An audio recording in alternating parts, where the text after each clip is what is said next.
Surprisingly, Lisa found she shared Brett's assessment of the volunteer. Wearing a t-shirt, he was indeed a good-looking guy. His upper arms rippled into broad shoulders, and his chiseled face and dark coloring reminded her of the young Greek men whose pictures filled the decorating magazine her mother had brought by earlier that week.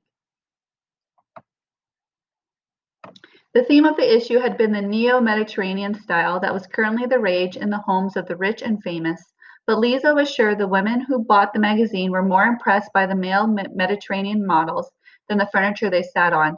She suddenly felt even more frumpy than she looked, and she shifted nervously in her wheelchair.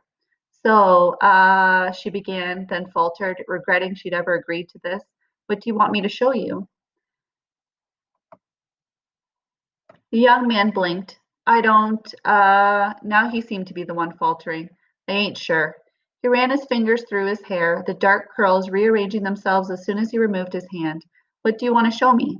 Lisa raised an eyebrow. Depends on what you haven't seen yet, doesn't it? The young man's eyes widened, and, clearing his throat, he glanced around the hallway. Well, I've seen plenty already.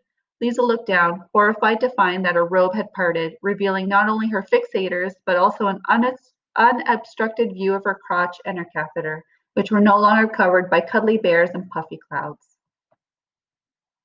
Her slide on the varnished plywood had hiked her nightgown nearly to her waist, something neither she nor Carly had noticed when she tugged her robe around her, and because of her fixator, she was not wearing panties. If her face was on fire before, it was positively volcanic now. Oh my God, she moaned, yanking the edges of her robe together, then burying her face in her hands. There's one thing, the young man said after a moment. Ears ringing with embarrassment, Lisa did not look up. Obviously, she muttered into her now covered lap. No, he said, and he made a noise that was somewhere between a gasp and a gargle. That's not what I meant. Peering through her fingers, Lisa could see he was trying hard not to laugh. Not that, he said, and he made the noise again. The lounge. She had no idea what he meant. Lounge? Yeah, Brett said something about each floor having one. His eyes shifted from Lisa to the wall behind her and back, and she could tell he was being careful not to look in her eyes. I ain't seen yours yet, he said. Maybe it was the way the left side of his face quivered, as though he were biting the inside of his cheek. Or maybe it was the way his eyebrows knitted together in a portrait of strained concentration. Or maybe it was just because she really had nothing left to lose. Whatever the reason, she said the first thing that came to her mind, "Oh, I think you have."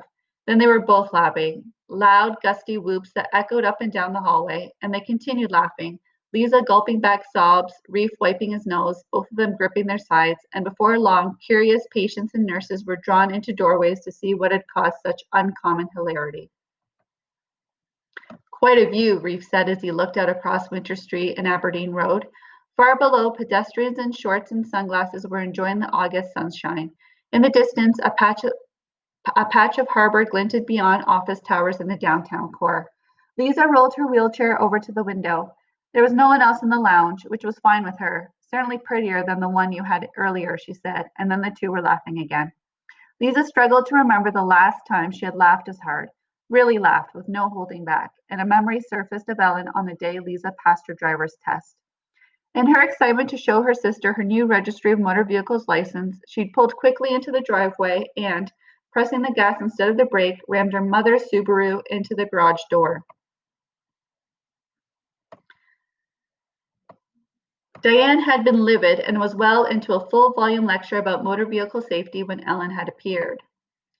Seeing her, Lisa had held up her license and shouted, "Look, I can drive," and the irony of the moment struck both sisters at the same time, sending them into simultaneous gales of laughter.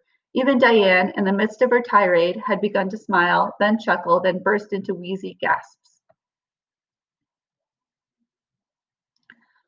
All three had laughed hysterically for several minutes, clutching each other weakly for support. It was the last time Ellen had had anything to laugh about. She'd been diagnosed with cancer the following week.